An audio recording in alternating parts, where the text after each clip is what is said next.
Hey, this is Jay with Brick Tech support for LSP Facilitators, and we're going to look at gears. Some of the most attractive and unique pieces in the kits, and they can be a little frustrating or daunting to work with, but we're going to make it simple. We're going to break it down into 3 components to make an interlocking system like this. Okay, and I'm going to show you a couple different connection types and also using the gear as a stud-to-stud connector. What does that mean? Well, you'll find out at the end. So these are the different types of gears I was able to find in the landscape and identity kit. These little red ones are cool, but man, they love to fall out. So I'm just going to put them aside before I lose it. And let's start taking this apart, deconstructing what we've done, and see what those 3 different components are to make a successful gear system. So the first component are the gears themselves, and we're going to put them into 2 different categories based on the center opening. Now we want the gears to spin on center in this demo, and so we're going to look at the one over here. It's got that circular socket hole. We did a video on sockets and pins, and the one on the right here, it's got that plus axle opening, and the larger gear in the kit also has that axle hole. So that's important because that's going to influence component number 2, the pin. So here's the pins that are included in the kits, and this is the second component. This is how we're going to attach the pin to the gear itself. So this one is a double-ended pin. This will fit into that center circular socket of the gray gear, light gray gear, and then this one, this sand-colored split pin, that's got the pin on one end and the axle on the other, and that'll fit into the other one. Now there's a third pin in the kit I just want you to warn you about. It looks like a split pin, double-ended split pin, and it's actually not. It's got some other features built into it. There's some little ridges there that will keep gears from spinning. So put these aside. If you're trying to use these in your gears, they won't turn, or they won't turn very well. These I think are for just making connections between Technic pieces, and please educate me in the comments below if I'm not correct. So we're going to put those aside. Okay, so we've got component 1 and 2 for this particular gear. We'll just snap that in, and there we go.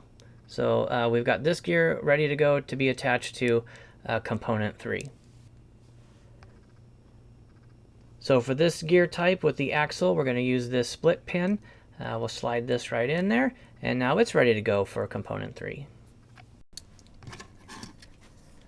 So component 3 is going to be the base, or the piece that we're going to connect our gears to. So component 1 and 2 is the gear and the pin, and we're going to snap this guy right into component 3, which is that Technic bar. I'll get this guy popped in here as well. There we go. And so there it is. So component 1, 2, and 3, the gear, the pin that's required to fit that center hole, and then the piece that we're going to snap it into. Now there is another Technic bar in the kit. It doesn't have studs on the top or the bottom, so you'll have to figure out how to attach that to your model in a different way, but that is also available. It uses that pin and socket attachment that we're using here. So another way we can use this Technic bar with the gears with a different component 2 in this example would be an axle. So as long as the gear has that plus sign axle opening in the middle, we can slip an axle piece in there, and then we can slip that into the Technic opening. Now it will pop out, but you know, this also opens up the opportunity to do a double-sided gear configuration, which might be interesting. But so you can use axles in that way in the gear configuration. Yeah, and then so there's actually another way we can use gears and axles in a more stationary way. So let's take a look at that next. So another group of blocks that we can use to work with gears would be the ones that have the openings for the axles and the axle pieces themselves. Now, when these get in there, they're not going to spin, right? But you can still attach gears, and you know, you can still convey the idea of a machine, or it's more decorative at this point. But we also have blocks that have that pin built in, So for these other gear types, you could snap those on and they would move. So any axle piece that's, you could work with wheels that have that socket connection in the middle of their hub. You could attach these types of gears.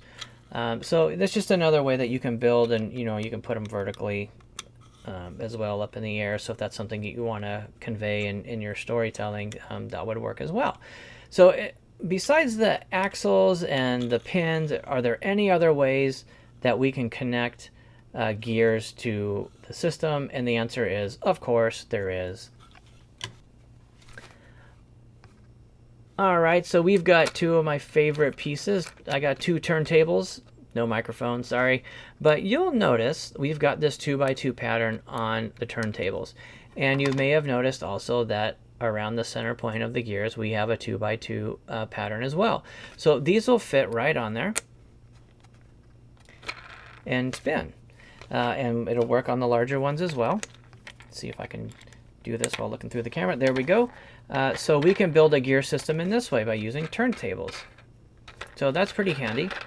And since we know that we've got this 2x2 stud pattern on gear, that opens up to do a stud-to-stud connection that I mentioned earlier. So what does that look like? Okay, so here comes the bonus section, stud-to-stud connection. Maybe you're tired and it's just TMI at this point. How do we do this? This always seems to pop up in an activity. They're trying to use this piece. They've put in a mountain of little tiny, I don't know, money and gems, and they fall over. It's everywhere, and it's just chaos, right? So how can we connect this in a stable way? The gear can come and play, and it's actually just building on what we just saw with the turntable. So let's get our gear, take advantage of this 2x2. We'll put this one on there, and since the gear is thick enough, we can put studs in from this direction and on the top as well. So let's get that lined up, push that in there, and now we've got a nice stable connection with the model. They can put all their stuff in there, and here we've got some doodads to put in there, and that is the technical term, doodads. I'll challenge you any day. That won't fall over, and yeah, we've got a nice stable build.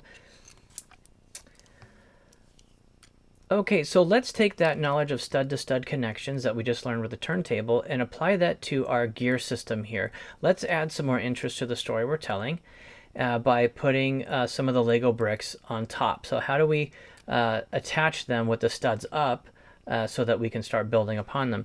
So what we're going to do is take these double-ended pins, and I'm going to build on top of this 2x2 pattern right here. And I'm just going to go corner to corner. That's all we need. And then I'm going to take a 2x2, and I know this is kind of an illegal technique, I'm sorry, but it works. We'll place that right on top there, and now we can start building with other Lego pieces on top of that surface, and we can do it on any of these gears that offer sockets to work with. So now we can do something like incorporating our minifig, and they are a part of the system, they're directing the system, however that story needs to go, but you can see we can start adding some animation and movement, and adding some deeper meaning to the gear system. So I hope this was helpful, and I'd love to hear your ways of working with the gears. I know there's probably a million other ways. If you have any questions or comments, leave them below. Hit that subscribe to be alerted of new videos, and until next time, play well.